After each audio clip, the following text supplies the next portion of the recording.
네, 안녕하세요. 최지희입니다. 오늘 이렇게 좀 많이 찾아와 주셔서 너무 감사드리고요. 자, 일단은 제가 여기 저희 센터장님께서도 아까 말씀을 주셨지만 제가 요 얘기를 좀 해드려야지 될 것 같아요. 이제 사실 요거는 논술로만입니다. 수시를 합격시킨 건수가 아니라 논술로만 이제 대학교를 합격시킨 건수가 이렇게 되는 거고, 이제 요거 같은 경우에는 이제 제가 의대반 이게 지금 무슨 뜻이냐면은요. 제가 이제 요때 당시에 의대반을 운영을 하고 있었어요. 하나는 이제 대치동에 나인에듀, 그리고 하나는 메사인제라는 곳에서 이렇게 두 개의 반을 운영하고 있었는데요. 아무래도 이제 의대반이다 보니까 거기는 성적표 받고 올 1등급 어느 정도 이 최저를 맞출 수 있는 친구들만 좀 받았던 반이었는데, 한 반이 10명, 한 반이 15명 이렇게 돼서 총 25명짜리 반에서 16명을 의대를 합격을 시켰습니다. 근데 그 와중에 이제 서울대 의대에는 그 수면접으로 합격을 한 친구가 3명이나 이렇게 있었어요. 그래서 굉장히 좀 좋은 실적이어서 한번 보여드리고 싶었습니다. 그런데 그러면은 왜 작년에는 작년에는 의대 요 실적이 없냐? 이게 참 신기하게요. 그럼 이 정도로 애들을 합격을 시켰으면은 무조건 반이 선반이 돼야 되는 게 맞는 것 같은데요. 이게 또 해마다 다릅니다. 또 어떤 학원 사정이나 이런 것들에 의해서 의대반 자체가 선반이 안 됐었어요. 그래서 요런 차이점이 좀 있었는데 올해는 이제 의대반을 선반을 한 상황입니다. 자, 일단 제가 하나씩 좀 어머님들의 궁금한 점을 좀 풀어드리는 시간을 가지려고 왔어요. 제가 지난주에는 분당에서 설명회를 했었는데 어머님 한 분께서 나가시면서 너무 고맙다고 하시더라고요. 강의 자체에 대한 홍보보다는 좀 이렇게 궁금한 것들을 좀 이렇게 긁어드리는 그런 설명회였다고 되게 만족스럽게 얘기를 하시더라고요. 자, 일단 어머님들 이제 논술은요, 워낙에 좀 카더라가 많습니다. 이게 무슨 말이냐면은 잘 모르는 사람이 논술에 대해서 엄청 좀 떠들고 다니는 경우가 많아요. 그래서 말로만 떠드는 건 절대 믿으시면 안 되고요. 항상 궁금하시면 입학처 홈페이지에 가서 직접 나와 있는 숫자, 이런 수치들을 보면서 가셔야지 되는데 이게 또 학교가 공개를 잘 안 해줍니다. 그래서 하나씩 좀 설명을 드리려고 하는데요.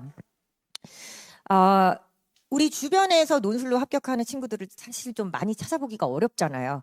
그러면 논술로 왜 이렇게 합격자를 찾아보기가 힘든데, 그럼 저희 반에서는 왜 저렇게 많이 합격을 하는지 그 이유를 좀 설명을 드려야 될 것 같아요. 자, 논술을 합격하기 가장 어려운 이유 중에 하나가 뭐라고 생각을 하시나요? 보통은 논술 문제가 너무 어렵기 때문이다, 뭐 조금 뽑기 때문이다라고 하시는데요. 의외로 최저를 못 맞춰서입니다, 어머니.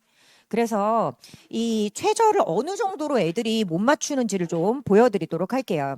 근데 이제 최저 기준 맞추고 뭐 이런 것도요. 또 어느 해에는 학교들에서 공개를 해주고 또 어떤 해에는 안 해줘요. 그래서 공개해준 해의 자료를 좀 보여드리도록 할게요. 자, 중앙대학교 기준으로 좀 보여드리겠습니다. 왜냐하면은요, 지금 뭐 연대 같은 경우에는 최저가 없죠. 그리고 서강대는 사실 학교 이름에 비해서 최저가 너무 낮아요. 그래서 별로 의미가 없습니다. 3합 7등급이기 때문에 서강대는 학교 이름에 비해서 최저가 너무 낮아요. 한양대도 최저가 없죠. 그러면 이제 남은 대학교가 뭐 성균관대학교, 중앙대학교 이런 데들이 이제 3합 6등급을 맞아야지 됩니다. 일반과 기준이고요. 의대는 조금 더 뒤에 말씀드리도록 할게요. 그래서 이제 요 자료를 보시게 되면은요. 자, 52대 1에서 출발을 합니다. 처음에. 근데 얘네들이 최저 맞추고 나서 실제 시험 보는 거는 14대 1에서 요렇게 하게 되는 거예요. 그래서 그럼 어머니 한번 생각을 해보세요. 52명 중에요. 14명만 최저를 맞춥니다. 이런 것 때문에 사실은 이런 게 그러면은 중앙대학교만 그럴까요? 아닙니다. 성균관대학교도 마찬가지예요. 3학 6등급이거든요. 그럼 이제 얘네들이 6월 모의고사 평가 점수는 자기의 등급을 알고 있고, 그리고 9월 모평은 등급을 확실하게는 모르지만 가등급 정도로 알고 있는 상황에서 9월 모평 보고 일주일 뒤에 지원을 하거든요. 그럼에도 불구하고 애들이 이렇게까지 최저가 안 나온다는 거예요. 그러면 성균관대의 경우에는 어떠냐? 보통 60대 1 정도에서 출발을 많이 해서요. 한 15대 1 정도에서 시험을 보게 됩니다. 그러면 어머니 지금 60명 중에 45명이 사실 최저를 맞춰줘야 되는데 못 맞추고 있는 거잖아요. 그럼 얼마나 많은 비율이 애들이 지금 최저를 못 맞추고 있는 거예요? 75% 정도가 되는 친구들이 최저를 못 맞춥니다. 그래서 사실 어머님들께서 보시는 나 논술 썼는데 떨어졌어 라고 말하는 친구들의 대부분은요, 사실 최저가 안 나온 친구들이에요. 자, 의대의 경우에는 이게 더 심각합니다. 지금 덜 심각한 순서로 보여드리고 있는 거예요. 그래서 어떤 어머니께서 또 그러시더라고요. 그럼 경희대는 최저가 2합 5등급이니까 그 정도 최저는 다 맞추면서 가지 않냐. 50%채 못 맞춥니다. 2합 5등급이라도요, 50%가 채 안 돼요, 맞추는 애들이. 그래서, 제발 6, 9월에 최저 맞춘 학교만 지원을 드리라고 제가 계속해서 말씀을 드리고 있고요. 자, 그리고 의대 경우에는 이게 훨씬 더 심각해져서 지금 요 해에 중앙대 의대 같은 경우에 경쟁률이 이제 210대 1 정도, 220대 1 정도 됐었죠. 그런데 실제로 최저를 맞춘 애들은요, 217명 중에 32명밖에 안 된다는 거예요. 그러니까 의대의 경우에는 이게 너무 심각해서, 왜냐하면 최저가 굉장히 좀 빡세잖아요. 중앙대의 경우에는 4합 5등급을 맞춰야 됩니다. 그러면은 한 8, 90% 정도 되는 친구들이 또 최저를 못 맞추고 있는 거예요. 그래서 제가 어머님들께 항상 말씀드리는 것 중에 하나가, 제발 7월 모의고사 뭐 잘 보고 4월 모의고사 잘 보고 다 필요 없습니다. 다 아시다시피 재수생이 참여하지 않는 모의고사잖아요. 그래서 논술 쓰는 기준은 일단 기본적으로는 6, 9월 최저 맞춘 학교로 지원을 하셔야지 됩니다. 그러면은 둘 중에 하나만 맞췄으면은요, 그거는 소신껏 지원하시면 되시고요. 그리고 만약에 둘 다 못 맞췄다, 근데 7월에 맞췄다, 이거는 사실 안 쓰시는 거를 추천을 드립니다. 왜냐하면은 우리 아이가 이 최저를 뚫고 합격하는 애가 돼야지, 이 좋은 최저를 맞춰주는 애가 되면 안 되잖아요. 그래서 사실 이번에 6월 평가원 모의고사도요, 항상 애들이 그래요. 특히 고3인 친구들. 그나마 이제 재수생은 어느 정도 이 현실에 대한 평가가 좀 잘 되는 편인데, 우리 고3인 친구들이 자기가 한 번도 이런 점수를 받아본 적이 없었는데 6월 달에 너무 점수가 내려갔다라고 하는 친구가 있어요. 근데요, 어머니, 정말 죄송한 말씀이지만 내려간 게 아니라 원래 거기였어요. 다만 이제까지는 재수생이 참여하지 않는 모의고사들을 봤기 때문에 지금 그렇게 된 거였고요. 이과는 아시다시피 이 공부를 잘할수록 사실은 재수 반수를 많이 합니다. 지금 제가 아까 그 대치동에 의대반을 하나 가지고 있다고 말씀을 드렸잖아요. 거기에 지금 예약해놓은 친구 중에 하나가, 걔는 이미 지방대 의대를 다니고 있어요. 수능으로 합격을 해서 다니고 있는 친구인데, 이제 뭐 인프라 같은 것들이 뭐 생각보다 별로 안 좋고, 그리고 이제 어느 정도 최저만 맞춰도 저런 좋은 경쟁률에서 이제 시험을 볼 수가 있는 거니까 한번 다시 해보고 싶다고 해서 들어오려고 하는 친구도 있고, 또 제가 지금은 목동시대인제에서 수리논술 반을 하고 있지 재종에서 수리논술을 하고 있지 않지만, 목동 재종에 있을 때에도 보면은 이 재수하는 친구들이 예를 들면은 뭐 서울대 수학과, 그리고 뭐 연고대학교의 일반 과들 엄청 많단 말이에요. 의대 노리고 이제 재수하는 친구들. 그럼 이제 얘네들이 6월 모의고사에서부터 등장을 해서 위에서부터 차고 내려오기 때문에 사실 뭐 4월 모의고사, 7월 모의고사 이런 거는 의미가 없습니다. 그래서 오늘 좀 객관적으로 이 아이를 판단을 하셔야 돼요. 근데 정말 어떤 친구들은 이래요. 자기가 6월 달에 너무 몸이 아파서 시험을 못 봤대요. 근데 그러면은 적어도 9월 달에는 몸이 아파서 시험을 못 보면 안 되잖아요. 또 몸이 아팠대요. 그럼 이 친구는 수능에도 또 아플 수 있는 거거든요. 그래서 적어도 만약에 6월에 진짜 아파서 못 봤으면은 9월 달에는 훨씬 더 좋은 결과를 사실 보여줘야 되는데, 인정을 보통 안 하십니다. 이것은 나의 점수가 아니라고 생각을 하세요. 그래서 이 6, 9월에 못 맞췄는데 수능에 이 최저를 못 맞춘 학교를 쓰시는 건 제가 정말 추천을 안 드리는 게, 어머니, 제가 굉장히 어려 보이지만 사실 논술 강사를 한 지가 15년이 됐습니다. 이 15년 동안요, 한 명도 못 봤어요. 거의 한 명도 못 본 건 아니고 한 손에 꼽게 본 것 같아요. 6, 9월을 못 맞췄는데 수능에서 갑자기 최저를 맞춰가지고 오는 애는요. 그래서 좀 현실적이 되셔야 됩니다. 이 현실적이라는 말이 뭐냐? 그렇다고 무조건 뭐 낮춰서 쓰세요, 이게 아니에요. 이게 아니고요. 정시보다 잘 가게 쓰시면 되거든요.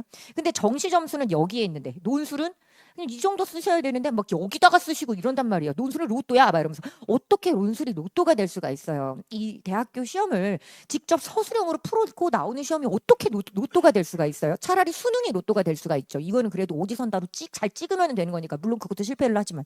그래서 어머니, 이 논술은요 절대 로또가 아닙니다. 실력대로 가요. 그래서 일단 첫 번째 이유로 제발 6, 9월에 최저 맞춘 학교를 지원을 해서 우리 아이가 이 좋은 최저를 뚫고 시험을 보러 가는 애가 돼야지, 좋은 최저를 맞춰주는 역할을 하고 있으면 안 된다라는 말씀을 드리고 싶었어요. 네, 보통 논술로 이제 떨어진 친구들은 보통 본인이 최저를 못 맞춰서 학교에 시험을 못 보러 갔다는 얘기를 하지 않습니다. 그냥 밖에 내기하고 다닐 때는 그냥 원래 논술은 붙기가 힘들대 이러고 다녀요. 왜냐하면은 어떤 학교에 최저를 못 맞췄다는 거는요, 이 친구의 수능 등급이 대충 좀 나오기 때문에 보통 창피하잖아요. 최저를 못 맞췄다는 거는요. 예, 그래서 보통 그렇게 최저를 못 맞춰서 시험을 못 보러 갔어라고 얘기를 하는 게 아니라 그냥 원래 논술은 힘들대. 그냥 떨어진다고 생각해야 된대라고 그렇게 얘기를 좀 하고 다니는 경향이 있습니다. 자, 그럼 첫 번째 이유를 말씀드렸죠. 일단 최저를 너무 못 맞춘다. 그럼 두 번째 이유가 또 뭐가 있냐면은요. 내가 합격을 할 만한 학교랑 과에 지원을 해야 되는데 이게 이제 기준을 잘 모르다 보니까 굉장히 좀 이상하게 지원을 마치 이거랑 똑같아요.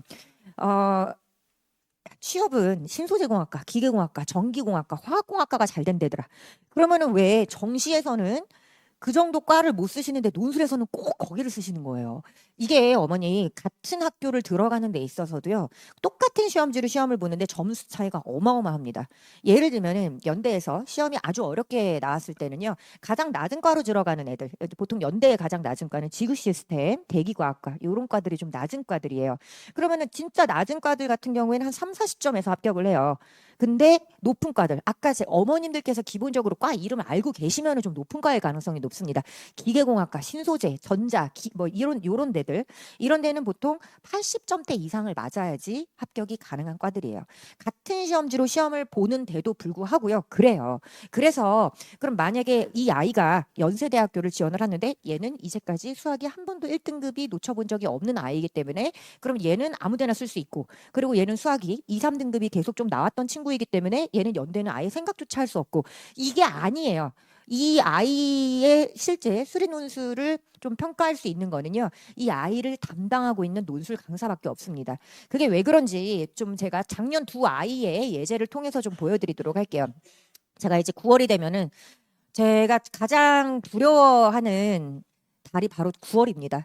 왜냐하면은요, 제가 저 같은 경우에는 이제 따로 컨설팅 비용을 받지 않고 이제 저희 반 아이들의 논술 원서는 다 제가 학교랑 과까지 다 써줘요.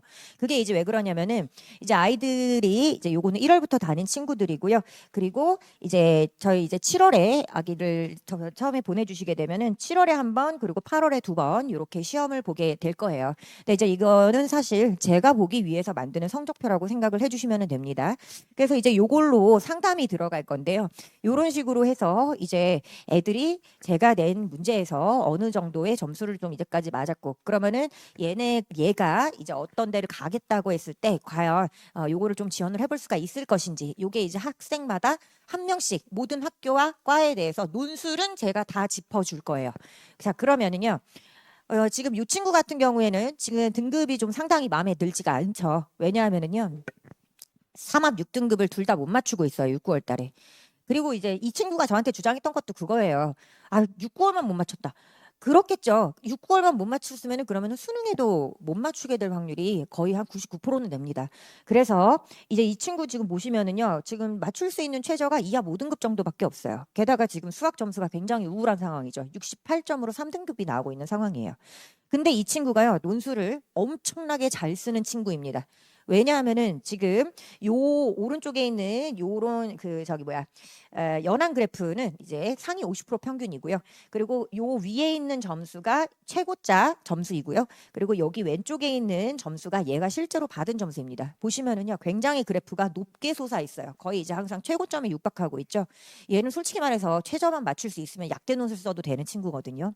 근데 너무 안타깝죠, 어머니. 지금 논술에 비해서 너무 지금 안 나오고 있습니다.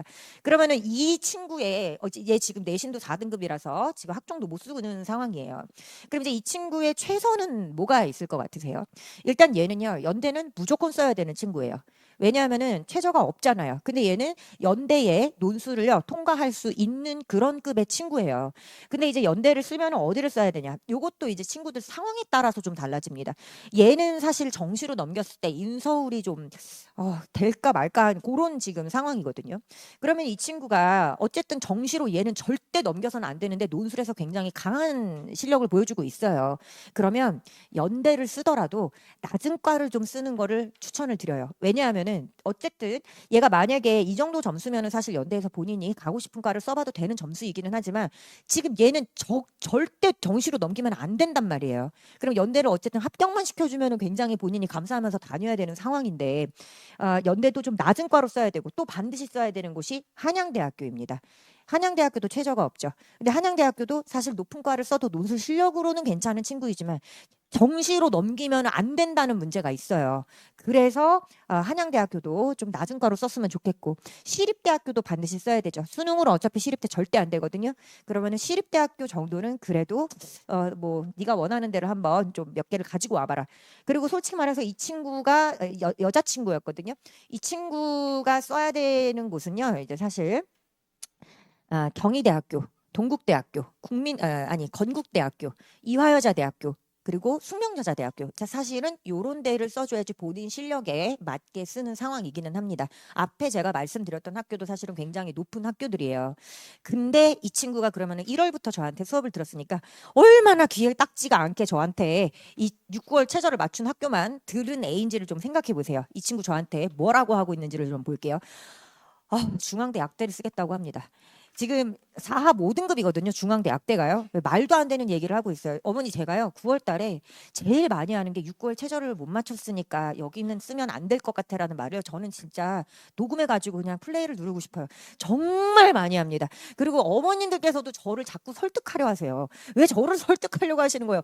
제가 이제 15년 동안 논술 강사를 했다고 했잖아요. 제가 상담한 학생들만 6천 명 정도가 넘어갑니다. 그런데요, 어머니, 이게 그러면은 과연 제 눈이 정확할지 아니면은 수능 처음 겪어보시는 어머님과 아이들 눈이 정확할지를 좀 생각을 해주세요. 이게 근데 또 어머님들께서 저를 또 막 설득을 하세요. 7월에는 4급 5등급이 나왔는데 그러게 말이에요. 근데 우리가 7월 달에 본 고3들이랑만 시험을 보는 게 아니잖아요. 그래서 안 돼라고 얘기를 했었고요. 경희대 한의대 쓰겠다고 합니다. 예, 안 되죠. 그리고 연대 신소재공학과를 쓰겠대요. 솔직히 말해서요. 얘가 정시가 나오는 친구라면 신소재공학과를 쓰라고 하겠어요. 왜냐면 정시로 넘겨도 뭐 그렇게 뭐 수시 떨어진 게 많이 아까운 정도가 아닌 친구라면은 그럼 쓰라고 하겠는데 얘 진짜 정시로 넘기면 큰일 납니다. 그래서 연대는 써볼 만한데 좀 낮게 쓰자라고 한 상황이고 서강대를 써보고 싶다고 하는데 최저가 불안하잖아요. 9월에는 맞췄고 6월에는 못 맞췄습니다. 그래서 솔직히 저는 별로 쓰라고 하고 싶진 않았지만 이거는 그냥 네 마음이 가는 대로 해라라고 얘기를 했고요. 한양대 기계공학과 쓰겠다 그러죠. 정말 환장하겠습니다. 얘가 점수만 보면은 기계공학과를 논술 점수만 보면은요 사실 합격을 해올 만도 한 상황이기는 해요. 근데 아까도 말씀드렸지만 이거 진짜 얘 정말 정시로 넘기면 안 되거든요. 그래서 좀 중하위권과도 좀 다시 골라와 보자. 그리고 이제 성균관대학교도 최저 둘 다 못 맞추는데 쓰겠다고 하고 있죠. 그래서 이제 상당히 좀 눈이 높아요 애들이. 예, 보통 많이 눈들이 높습니다. 그래서 제가 보통은 여기는 좀 힘들 것 같아라고 얘기를 하지만 어쨌든 논술로 합격을 하면은요. 정시나 학종보다 좋은 학교를 가실 수 있도록 원서를 쓰실 거예요. 그러니까 제가 무조건 낮추라고만 하는 게 아니에요.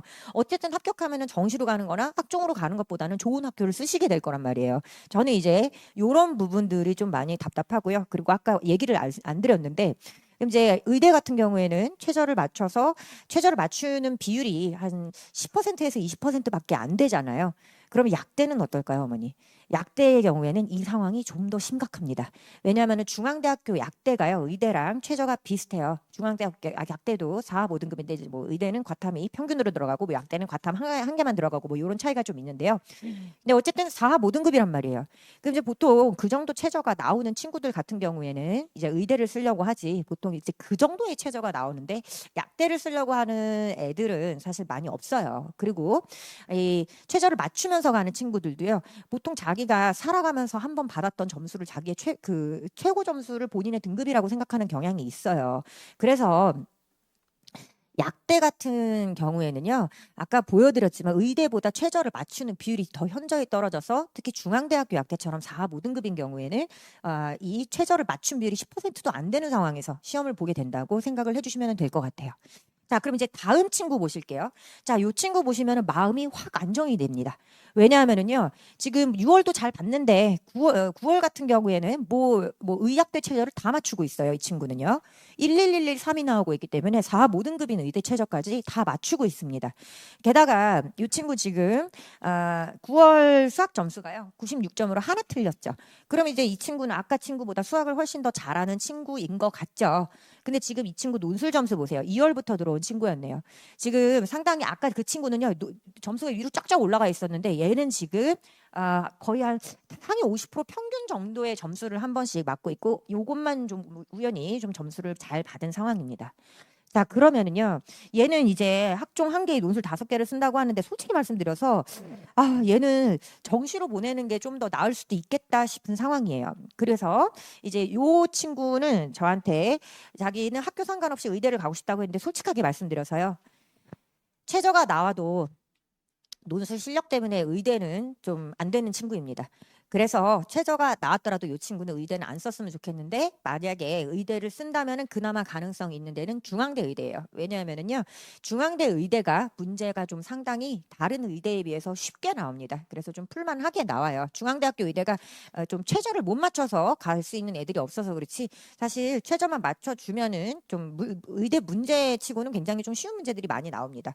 그래서 얘는 중앙대학교 의대를 제가 좀 권유를 하고 다른 학교 의대 같은 경우에는 전 솔직히 좀 가망이 없어 보여요. 솔직히 중앙대학교 의대 크게 가망이 있어 보이지는 않지만 그리고 이제 연대 기계과를 쓴다고 했는데 요거는 이제 정시 상담하는 분이랑 좀 얘기를 해봐야지 되는 상황이에요. 왜냐하면은 이 친구가 지금 정시로 연세대학교가 될지 모르는 상황이거든요. 그렇기 때문에 요거는 제가 정시를 뭐 그렇게 잘 볼 수 있는 저기는 아니어서 요건 이제 정시 전문으로 하시는 분께 가서 연대가 뭐 될 것 같은지 그래서 너가 만약에 이렇게 점수가 6월에서부터 9월까지 좀 올랐으니까 만약에 나중에 수능에 가서는 뭐 서울대 갈 점수가 나올 수도 있고 뭐 그럴 것 같은데 만약에 연대를 그렇게 돼버리면은 좀 아깝지는 않을지 근데 솔직히 말해서 연대 논술도 좀 가망이 많이 없는 친구이기는 하거든요 점수상 그래서 뭐 저도 뭐 논술로 연대를 썼을 때 별로 기대는 안 하고 이 친구한테는 중앙대학교 약대를 좀 써보는 게 어떤지 그리고 이제 이 친구는 좀 불안해 하더라고요. 자기가 이제 6월 달보다 9월에 좀 많이 올라서 이게 좀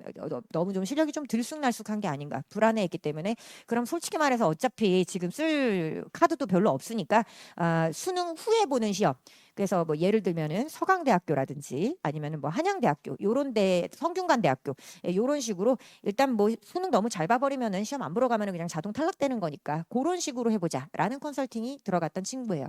그래서 이제 애들마다요 이런 상황들이 다 다릅니다. 수학 등급이 높다고 해서 얘가 반드시 논술을 잘하지도 않고요. 수학 등급이 낮다 그래서 얘가 논술을 못하지도 않아요. 정말 신기한 게 요즘에는 이제 없어졌는데 원래 울산대 의대가 논술 시험을 봤습니다. 그래서 지금은 이제 울산대학교 의대가 없어졌지만 울산대학교 의대가 진짜 문제가 어렵기로 악명이 높은 학교였어요. 진짜 문제가 많이 어려웠었는데 이제 저희 반에서 울산대 의대를 합격을 했던 친구가 수능이요 너무 신기하게 2등급이 나왔었어요 수학이. 그리고 이제 나머지를 다 1등급을 나와서 이제 그거를 맞춰줬었는데 이게 그러니까 무조건 얘들이 뭐 의대를 가는 애들은 뭐 무조건 100점이 아니면은 안 될 것이다 뭐 이런 이것도 아닙니다. 건대 수의대 같은 경우에는요 희한하게 제가 저희 반에서 보낸 애들 중에서는 건대 수의대는 1등급 수학 1등급보다 2등급이 더 많았어요. 예, 그래서 사실 이게 무조건 등급만을 따라가지는 않습니다. 예, 그래서 이제 제가 말씀드리는 게 이 친구를 이런 식으로 좀 제가 테스트를 해보기 전에는 사실 몰라요. 얘가 어느 정도의 논술을 쓰는 애인지. 그래서 이제 만약에 얘가 뭐 한양대 기준으로 했을 때 한 70점 정도의 점수를 맞을 수 있는 친구이다. 그러면은 이 친구는 뭐 예를 들어서 뭐 기계공학이라든지 신소재라든지 이런 데는 좀 어려울 수 있고 다만 좀 공대의 낮은 과 예를 들면은 건설환경공학과라든지 자원환경공학과라든지 이런 데는 좀 써볼 수 있는 상황 이런 식으로 좀 들어가기 때문에 학생들마다 다 다른 컨설팅이 들어가게 될 거예요. 그리고 이제 사실 아기가 재수 생각이 있느냐 없느냐에 따라서도 조금 달라집니다. 왜냐하면은 얘가 만약에 무조건 오래 가야 돼요. 그러면은 과를 좀 낮춰가지고 쓰는 게 맞습니다. 근데 만약에 어느 정도 이상 아니면은 난 재수할 거야라는 마음이 있다면 그러면은 조금 공격적으로 쓰게 되는 거죠. 이건 정말 개인마다 상황이 너무너무 다 달라요. 그래서 어머님들께서도요 이제 9월에 머리가 엄청 아프실 겁니다. 왜냐하면은 학교마다 어쩜 이렇게 가지고 있는 과들이 다 달라요. 그리고 이과가 낮은 과인지 높은 과인지도 모르겠어요. 수능에서 낮은 과랑요, 또 논술에서 낮은 과 또 조금 다릅니다. 논술에서 제일 높은 과가 어디일 것 같으세요, 어머니? 의외로 이제 뭐 의학대 같은 거 뺀 겁니다. 의외로 수학과예요. 왜냐하면은요, 이게 이제 수능으로 가면은 수학과는 원래 높은 과이기는 하지만 그래도 이제 국어 영어에서 좀 버무려지거든요. 근데 이제 논술은 진짜 수학 시험만 본단 말이에요. 그럼 이제 저도 고대 수학과를 나왔지만 이 수학과를 선택해서 다니는 친구들은요, 정말 수학을 좋아하는 애들입니다. 그래서 이제 아마 어머님들께서도 보셨을 거예요. 학교 다닐 때 진짜 수학을 기가 막히게 잘하는데 영어, 국어 바보들이 가끔 있어요. 이제 요런 친구들이 정말 매니악틱하게 수학을 좋아하는 친구들, 그런 애들이 논술에서 쓰는 게 바로 수학과입니다. 그래서 모든 학교의 수학과는 그나마 옛날에는 과학 논술이 있어서 좀 버무려졌었거든요, 어느 정도. 근데 이제 요즘에는 이 수학과 같은 경우에는 각 학교에서 이런 특수한 의학대를 제외하고는 가장 점수가 높은 과라고 생각을 해주시면 될 것 같아요.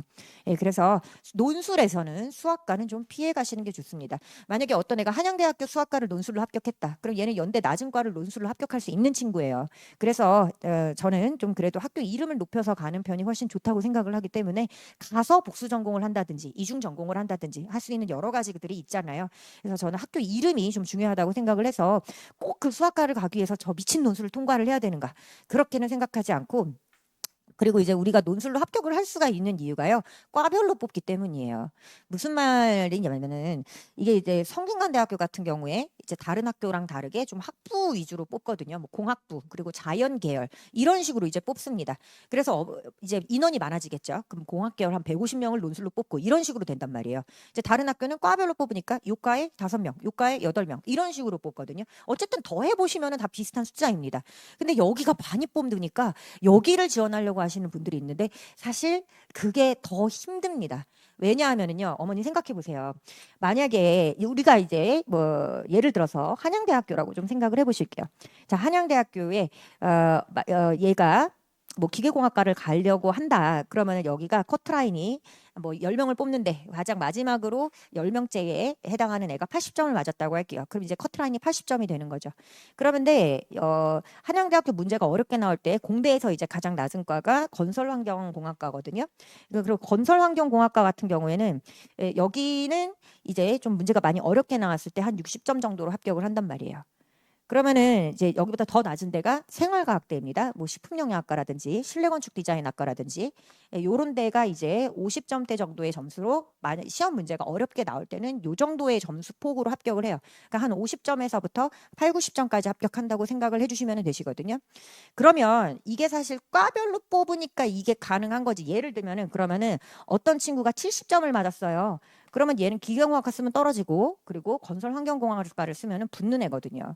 그러면 이거를 만약에요. 이렇게 과별로 뽑지 않고 학교로 뽑았다고 생각해 볼게요. 그러면은 진짜 가기가 힘들어집니다. 왜냐하면은 얘는 이렇게 과별로 뽑을 때는 떨어지는 애였지만 학교 자체로 해서 들어와서 과를 고르는 형식으로 해보면 얘는 붙는 애거든요. 그리고 여기에서 60점 정도의 점수를 맞을 수 있는 애가 식품영양학과를 쓰면 얘는 이렇게 과별로 뽑았을 때는 붙었지만 얘는 실제로 이 학교로 뽑아버리게 되면 떨어질 수 있는 친구거든요. 이게 무슨 말인지 이해가 되시죠, 어머니? 그래서 사실 과별로 뽑기 때문에 논술로 대학을 가는 게 과를 잘 선택을 해주면 훨씬 유리하다고 말씀을 드릴 수가 있을 것 같아요. 자, 그래서 어쨌든 수학밖에 시험을 안 보기 때문에 논술 커트라인과 그 수능의 그 낮은 과 높은 과 그리고 논술의 낮은 과 높은 과는 조금씩 좀 다르기는 합니다. 예를 들면 수학과 같은 경우에 논술에서 제일 높은 과, 근데 이제 수능에서는 제일 높은 과 정도는 아니죠. 그래서 이제 이렇게 좀 애들한테 직접 상담이 들어가게 되는데요. 이제 요때 제가 어머님들 보실 수 있게 좀 자료를 많이 나눠드릴 거예요. 이 자료는 사실 7월부터 좀 공부하면서 가실 수 있게끔 나눠드릴 건데 어떤 자료냐면은 논술을 쓰기 위해서 제가 한 권 정도 되는 책 분량으로 정리를 할 거예요. 각 학교의 입시 일정이라든지 최저 기준이라든지 그리고 이제 스케줄 좀 잘 짜실 수 있게끔 달력으로도 좀 만들어 드릴 거고요. 그 다음에 이제 어머님들께서 가장 좋아하시는 자료가 뭐냐? 각 학교의 논술 커트라인이 낮은 과들을 따로 빼서 정리를 해드릴 거예요.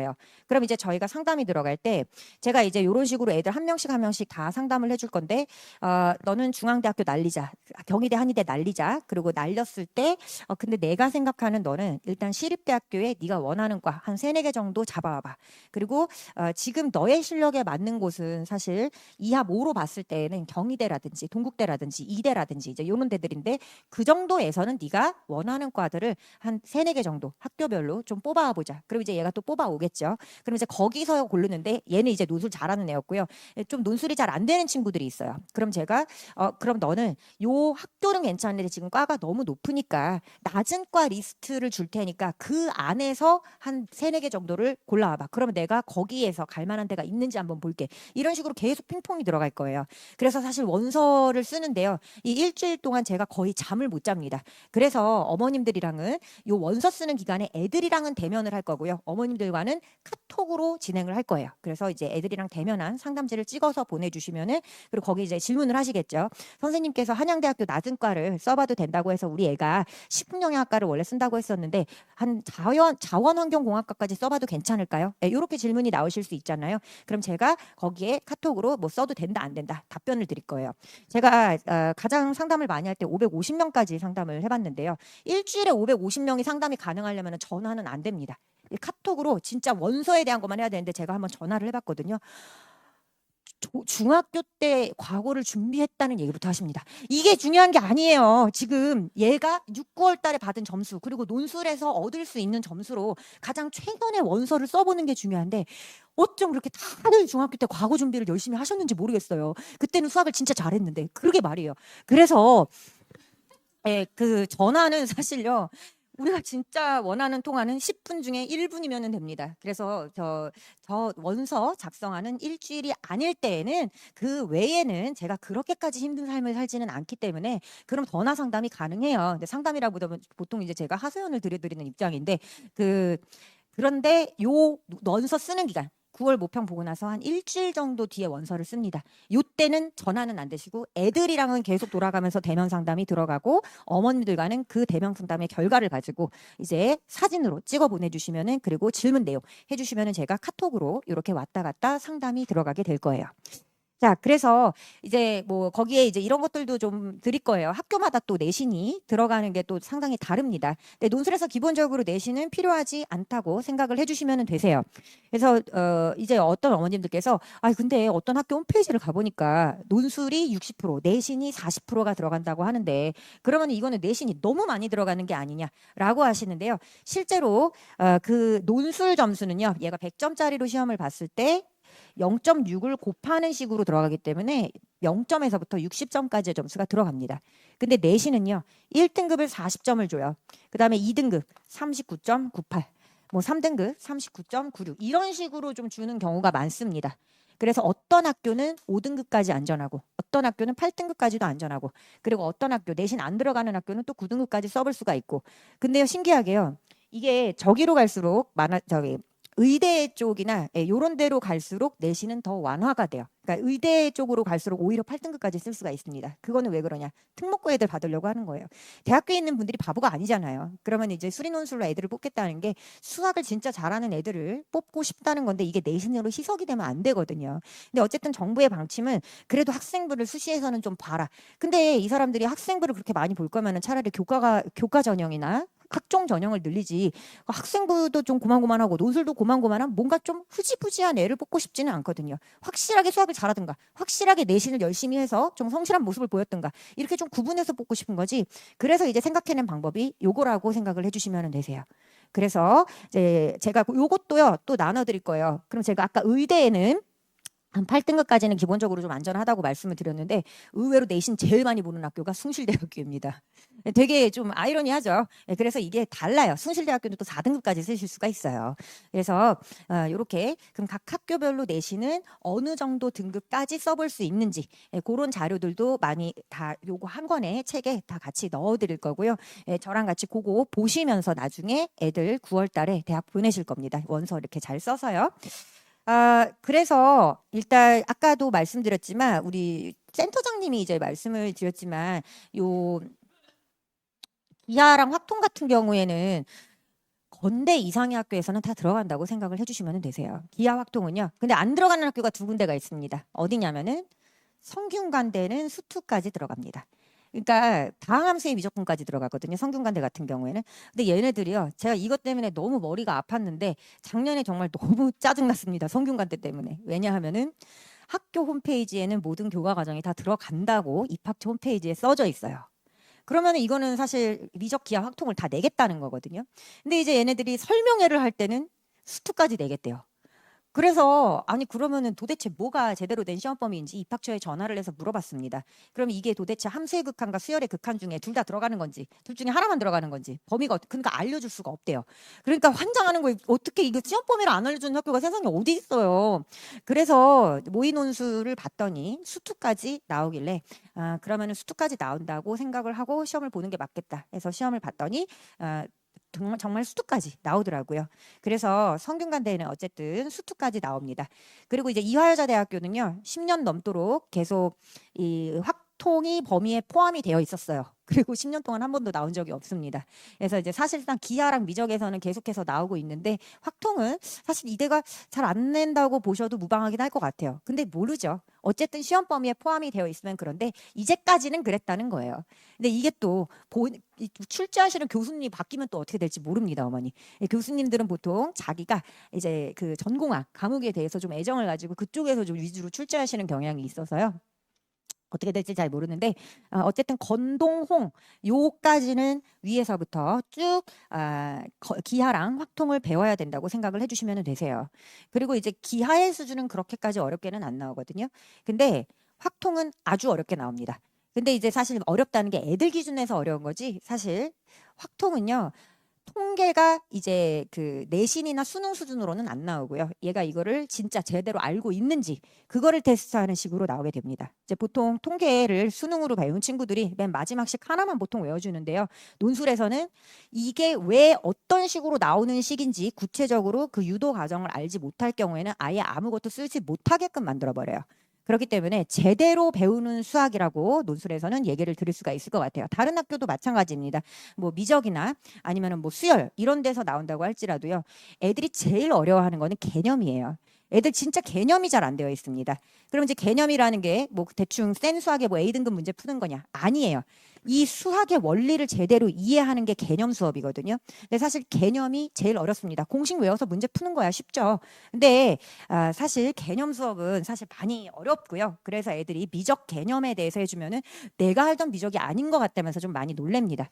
그리고 이제 대학교에서 문제를 출제하시는 교수님들은 대부분 수학과 교수님들이 이제 출제를 하시는데 이 교수님들이 진짜 똑똑하신 분들이에요. 저도 수학과를 나와서 수학과 교수님들이 얼마나 대단하신 분들인지 알고 있는데 얘가 진짜 수학을 제대로 이렇게 그 원리를 제대로 배운 애인지 안 배운 애인지를 테스트하는 방법을 기가 막히게 문제에 세련되게 잘 녹여내시는 분들이 바로 교수님입니다.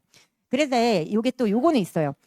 대학교에서 기말고사 출제하는 분들이 또 교수님들이시잖아요. 그래서 논술도 좀 비슷한 방식으로 출제를 하십니다. 그래서 우리 특히 이공계를 졸업한 어머님 아버님들 중에서 중간고사 기말고사를 학교에서 어떻게 받는지를 생각해 보세요. 족보가 있습니다. 그래서 근데 그렇다고 해서 뭐 족보를 뭐 외우기만 하면은 걔를 만점 맞냐? 아니죠. 이 족보가 이런 문제가 대충 나오는구나 해서 얘를 공부를 해서 거기에서 숫자가 바뀌거나 약간의 상황이 바뀌어도 내가 얘를 제대로 풀 수 있게끔 답습을 하고 난 다음에 시험을 보아야지 점수가 잘 나오는 거잖아요. 근데 논술에서도 똑같아요. 논술에는요 어느 정도 족보가 있습니다. 무슨 말이냐면 같은 문제가 학교를 돌아다니면서 계속 나오고 있다는 뜻이에요. 그래서 수능 같은 경우에는 이제 제일 어려운 문제, 뭐 예를 들어서 뭐 30번이다, 뭐 이런 거를 이제 출제를 했을 때 전과 비슷하거나 숫자만 바꾼 문제를 출제를 하면 안 되죠. 완전 창조적인 문제여야 되는데 논술은 그렇지 않습니다. 근데 논술은 정말 너무 많은 예가 있어서 어디서부터 설명을 드려야 될지 모르겠는데 2014학년도에 한양대학교 기출문제가 2015학년도에 세종대학교 기출문제, 2016학년도 서울과학기술대학교 문제, 다시 2022학년도 한양대학교 문제가 똑같습니다. 그래서 이게 수능이랑 달라요. 어느 정도 좀 열심히 공부하는 친구들이 잘 볼 수 있는 시험이 논술이라고 생각을 해주시면 되세요. 그래서 우리 왜 대학교에서 중간고사, 기말고사 볼 때 전공 과목 같은 경우에는 이제 교수님이 한 5문제 정도 내시죠.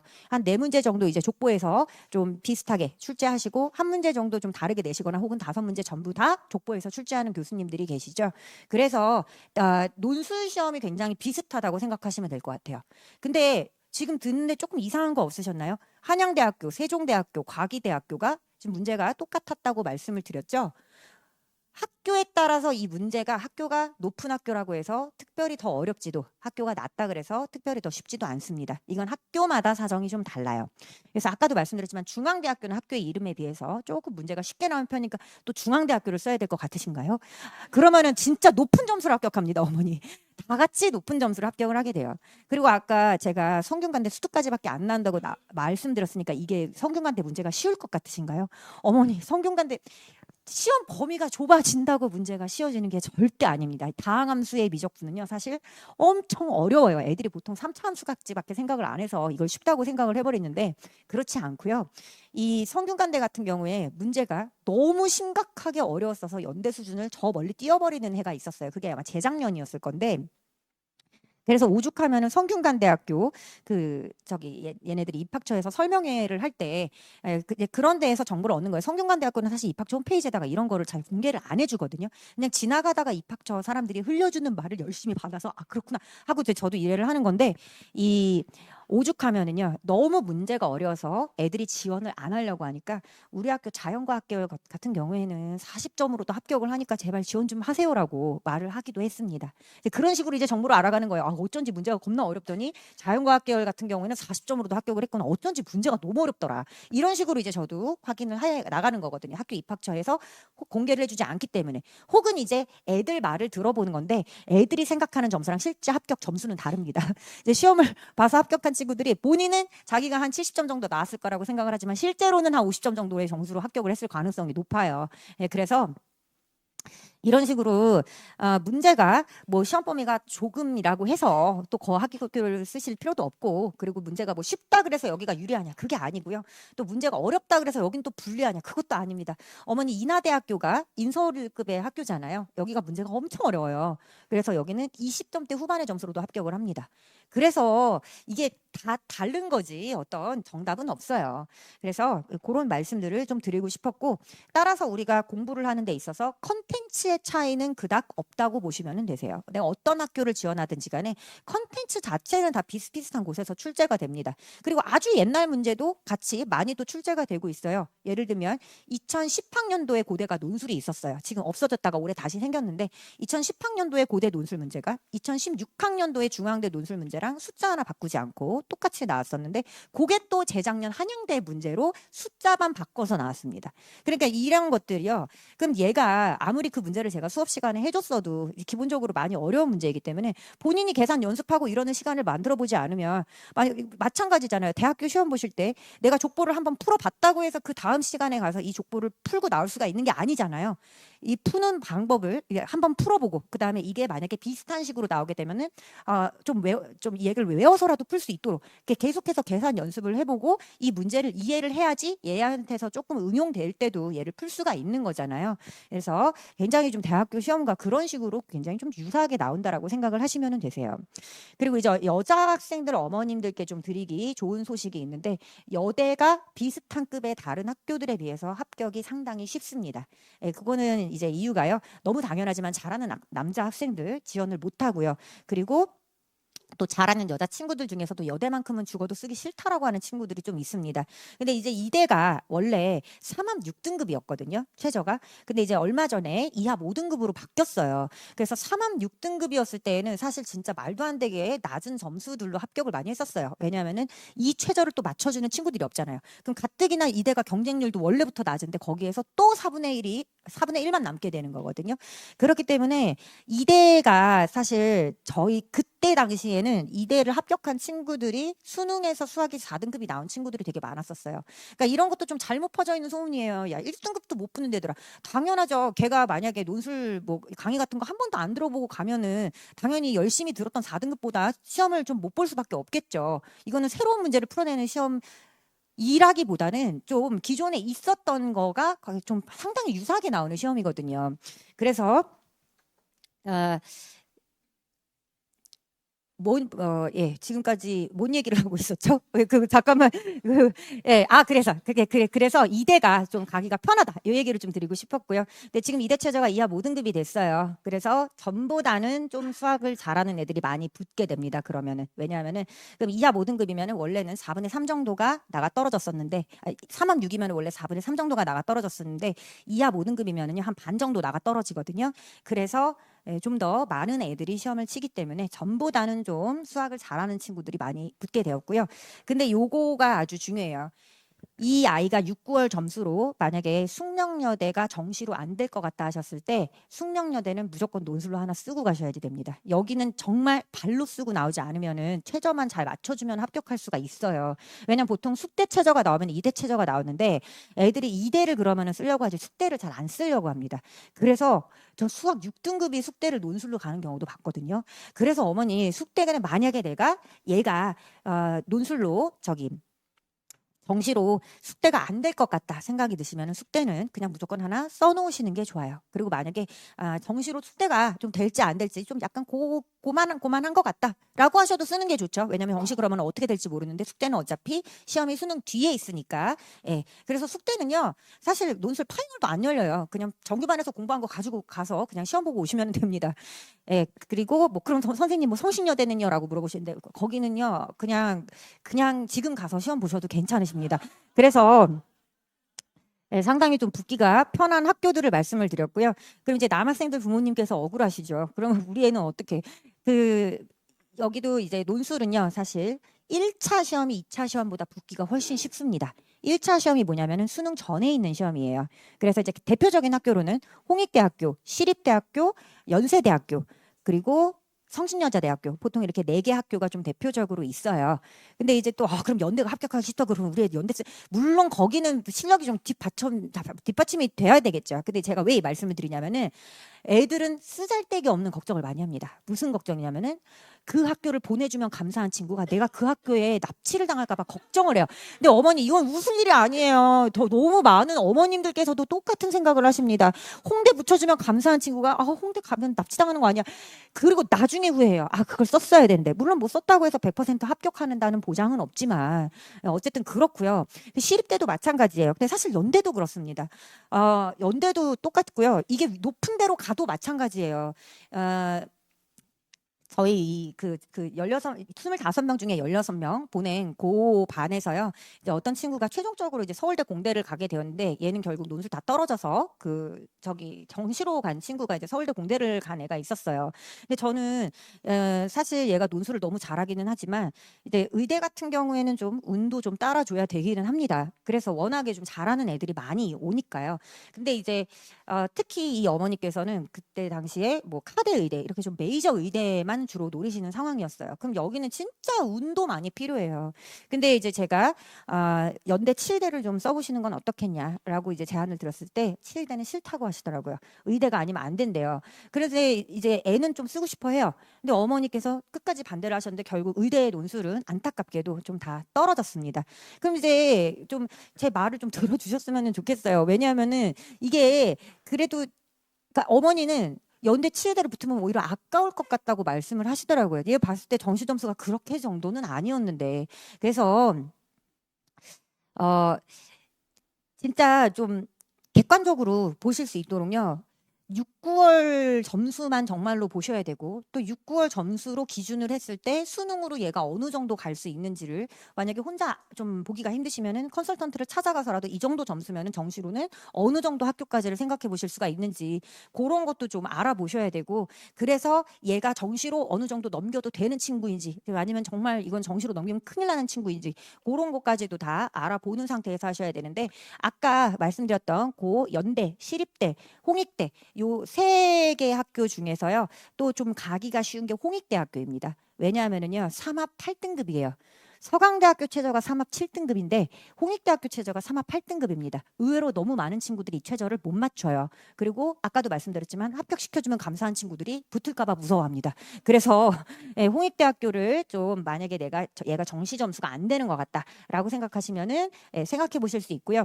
그리고 이제 제가 애들마다 해주는 얘기가 다 달라요. 저는 뭐 그닥 희망적인 말을 하는 사람도 아니고요. 절망적인 말을 하는 사람도 아니에요. 그냥 있는 그대로 얘기를 해주거든요. 작년에 또 너무 안타까웠던 친구가 너무 수학을 잘해요. 근데 이제 그 모의고사 점수가 6, 9월이 너무 안 나와요. 저는 얘가 연대 낮은 과를 꼭 좀 썼으면 좋겠거든요. 두 명이 있었어요. 둘 다 분당 시대 인재였던 친구들인데 안 쓰겠다는 거예요. 왜냐하면 너무 무섭대요. 자기가 모의고사 점수가 이렇게 안 나오는데 뭐 가능성이 있겠냐. 그럼 걔는 도대체 뭘 기준으로 판단을 하는 걸까요? 저는 이제까지 보낸 이 그래도 상담한 6천 명 이상의 학생들을 기준으로 이제 이 친구를 판단을 하는 건데, 그래서 제발 좀 쓰면 안 되겠니 하고 계속 설득을 했는데도 둘 다 안 썼습니다. 근데 그런 경우가 너무 안타깝고 저더러 그래요. 아, 선생님은 그렇게 막 좋은 얘기만 하면 안 된대요. 근데 아니거든요. 어떤 친구들 사실 안 좋은 얘기를 해주는 친구들이 더 많습니다. 이 학교는 안 될 것 같아. 좀 과를 낮추다든지 아니면 이 학교는 가장 낮은 과를 써도 안 될 것 같으니까 학교를 쓰면 좀 어렵겠다라든지, 좀 제가 보통 이런 얘기를 많이 하지 그런 친구들은 사실 좀 많이 드물어요. 근데 이제 다행히 작년에 목동에서 제 조언을 들어준 너무 고마운 친구가 있었습니다. 이제 목동 캠퍼스에 있는 친구였는데 이제 이 친구가 수학을 되게 잘하는 거예요. 근데 모의고사 점수는 왜 그런지 모르겠는데 막 3, 4등급이 나와요. 그래서 이 친구가 근데 너무 논술을 잘해서 연대를 좀 써보는 게 어떻겠냐고 권유를 했는데 처음에 애가 깜짝 놀라더라고요. 제가요? 이러더라고요. 그래서 이제 어머니도 막 전화가 오시고 하셨어요. 이걸 얘를 이렇게 써도 되는 건지. 그래서 이제 어머니 저는 그래도 한번 써봐도 괜찮을 것 같다. 일단 실력은 되는 학생이다. 그래서 이제 이 친구가 썼는데요. 얘가 붙었어요. 근데 수능 수학이 4등급이 나왔습니다. 그래서 이제 요런 여러 가지 사례들이 있는데 그래도 제가 학생들이나 부모님보다는 보는 눈이 좀 정확할 거예요. 그래서 제 조언을 그렇다고 뭐 제가 무조건 막 이렇게 뭐 100%는 아니지만, 그리고 이제 저는 되게 솔직하게 말씀드릴 거예요. 요 정도는 그냥 뭐 써서 다 그날 정말 발로 풀고 나오지만 않으면 되겠다 하면은 여기는 굉장히 좀 안정적일 것 같다. 그리고 이제 여기는 좀 반반 정도일 것 같다. 그럼 그것도 솔직하게 말씀드리고요. 여기는 가능성이 없진 않지만 높은 가능성이 있을 것 같지는 않다. 그럼 그것도 그냥 솔직하게 말씀을 드려요. 가능성이 솔직히 한 1, 20% 정도일 것 같은데 나라면은 뭐 굳이 여기를 쓰진 않을 것 같다라든지, 그리고 가능성 없을 것 같은 학교도요. 그냥 여기는 제일 낮은 과를 써도 힘들 것 같다라고 말씀드리고요. 그럼 보통 이제 저를 설득을 하시기 시작을 합니다. 제 입에서 이 학교의 이과를 써도 된다는 얘기가 나왔으면 좋겠나 봐요. 왜냐하면은 솔직히 너무 쓰고 싶으시면 어차피 원서 클릭을 해서 제출을 하신 건 제가 아니잖아요. 그러면은 그냥 제가 어떻게 말씀드렸는지 여기를 꼭 쓰시고 싶으시면은 그냥 쓰시면 되는데 저한테 허락을 꼭 받고 싶어 하시더라고요. 근데 저는 그렇게는 말씀드릴 수가 없거든요. 그래서 하여튼 굉장히 좀 솔직하게 말씀드리려고 합니다. 자, 그리고 이거는 이제 제가 어머님들 좀 어느 정도 점수를 파악하시기가 편하도록 저 이제 논술 모의고사 본다고 했잖아요. 이제 이 친구들 성적표 나갈 때 그럼 얘네들의 선배들은 똑같은 시험지로 시험을 쳤을 때 몇 점 정도 맞은 애들이 어느 정도 학과에 어느 정도 학교에 합격을 했는지 이제 이런 것들을 제가 보내드릴 건데 사실 이 자료를 정말 너무 조작을 하고 싶었습니다. 왜냐하면은요 보시면은 100점 만점의 시험인데 막 4점인데도 합격하고 막 5점인데도 합격해 오고 이렇거든요. 근데 정말 실제로 이래요. 참고로 이 문제는 상당히 어렵습니다. 어려울 수밖에 없죠. 왜냐하면 쉬운 문제를 내게 되면은 제가 애들을 평가를 해야 되는데 다 같이 좋은 점수를 받고 당장은 행복하겠지만 저는 애들 평가가 안 돼요. 그래서 얘가 아무리 문제가 어렵게 나와도 어느 정도 이제까지 풀 수 있는 친구인지 이런 것들을 좀 봐야 되기 때문에. 그리고 이제 보시면은요. 지금 연세대를 간 친구도 28점에서부터 68점까지 이 시험에서 성적을 받았죠. 근데 대신 이제 이런 것들은 좀 보여드려요. 30점대를 받은 친구들이 연대 낮은 과를 이제 주로 합격을 했었고, 그리고 60점대가 공대 좋은 과를 합격을 했었으니까 이제 요거를 기준으로 보셨을 때 얘가 한 4, 50점 정도 맞았다. 그러면 한 중위권과 정도라고 생각을 하면 되겠구나. 그래서 이렇게 좀 판단하실 수 있는 좀 근거가 되게끔 하는 요런 자료를 같이 드릴 거예요. 그래서 시험을 요거를 직접 봤던 선배들이 이 정도 점수를 맞아서 어느 과까지 갔는, 어느 학교 무슨 과까지 갔는지, 그리고 이제 요런 것도 경희대학교 같은 경우에는 13점에서부터 38점 정도 맞은 친구들이 이제 경희대학교를 갔죠. 근데 10점대는 사실 별로 없습니다. 이거는 너무 얘가 혼자 시험을 못 본 거. 그래서 주로 2, 30점대가 대부분이다. 그래서 요렇게 좀 파악하시는 데 좀 도움이 될 거예요. 그럼 이제 우리 애는 15점을 맞았으니까 경희대 정도는 된다는 건가? 그건 아니겠죠. 왜냐면 이거는 너무 없고 2, 30점대가 대부분이니까 우리 애가 만약에 한 25점이다. 그러면은 이제 뭐 경희대를 갔던 친구들의 실력이랑은 좀 비슷하겠구나. 이런 식으로 이제 좀 생각을 하실 수가 있는 거예요. 그래서 요거는 제가 애들한테도 항상 얘기하는 건데, 논술에서 뭐 끝까지 알아듣기가 힘들다든지 아니면은 끝까지 풀기가 어렵다고 제발 좀 너무 절망하고 포기하지 않으셨으면 해요. 아까도 말씀드렸지만 진짜 문제 어렵게 나올 때, 성균관대학교 수투까지 나오는데 그렇게 어렵게 나올 때에는 40점대로도 합격하기로 하고, 그리고 진짜 뭐 문제가 쉽게 나와요. 예를 들어서 건대가 문제가 쉽거든요, 어머니. 여기는 다 같이 모든 거가 80점대 이상으로 합격을 합니다. 문제가 쉬워요. 중앙대학교도 좀 마찬가지예요. 중앙대학교도 문제 쉽기 때문에 모든 과가 한 7, 80점대 이상으로는 합격을 합니다. 근데 이거는 정말 학교마다 좀 많이 다르니까요. 그래서 오늘 제가 이 기하랑 확통이 들어간다고 말씀을 드렸잖아요. 건동홍 이상의 학교에서는 그냥 기하랑 확통을 무조건 한다고 생각하시면 된다. 그래서 일요일 반이 제가 목동시대에서 요게 이제 기존 반, 그리고 일요일 반이 이제 새로 개강을 하는 반인데요. 아까도 말씀드렸지만 이 기하랑 확통을 애들이 사실 좀 논술 수준으로 공부를 한번 좀 해줘야 됩니다. 근데 이제 내신이나 수능 확통을 들으셔도 만약에 이 친구가 내신에서 기하를 한 친구예요. 그러면 기하는 조금 유리하게 작용할 수가 있어요. 하지만 내신에서 확통을 했더라도 이 친구한테 별로 유리한 거는 없습니다. 어차피 논술에서는 처음부터 다시 배워야지 돼요. 예, 그래서 이제 저희 기존 반이 이제 목요일 반인데, 목요일 반 친구들은 기하랑 확통이 한 바퀴를 다 지금 같이 돌아간 상황이에요. 물론 뭐 미적이나 수 원투 같은 것도 계속해서 진도가 같이 나가고 있었고요. 그리고 이제 일요일 반 같은 경우에는 이제 기하나 확통이 좀 제대로 되어 있지 않은 친구들, 처음 시작하는 친구들 위주로 반을 이번에 선반하게 되었고요. 7월에 개강을 합니다. 그래서 개강 날짜는 저희 실장님께 여쭤보시면 될 것 같고요. 근데 우리 애가 뭐 얘는 뭐 기존에 논술 학원을 좀 다니고 있었어요. 혹은 뭐 기하랑 확통을 좀 잘하는 친구예요. 그러면은 기존 반으로 보내시는 거를 추천을 드려요.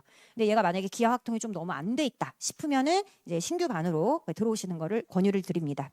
그리고 이제 오늘 집에 가셔서 좀 질문이 오늘 요거를 좀 질문을 했어야 되는데 내가 이거 까먹고 요거를 질문 못했네 하시는 분들은요. 요게 이제 저희 연구실에서 쓰는 핸드폰이에요. 그래서 여기로 이제 질문 내용들을 정리를 해서 오늘 목동에서 설명해 들은 학부모님이신데 요런 것들이 궁금하다라는 거를 질문을 보내놓으시면은 제가 가급적 좀 긴 문자로 혹은 전화로 답변을 드리도록 하겠습니다. 네. 오늘 이렇게 많이 와주셔서 너무 감사하고요. 저는 최지희였습니다.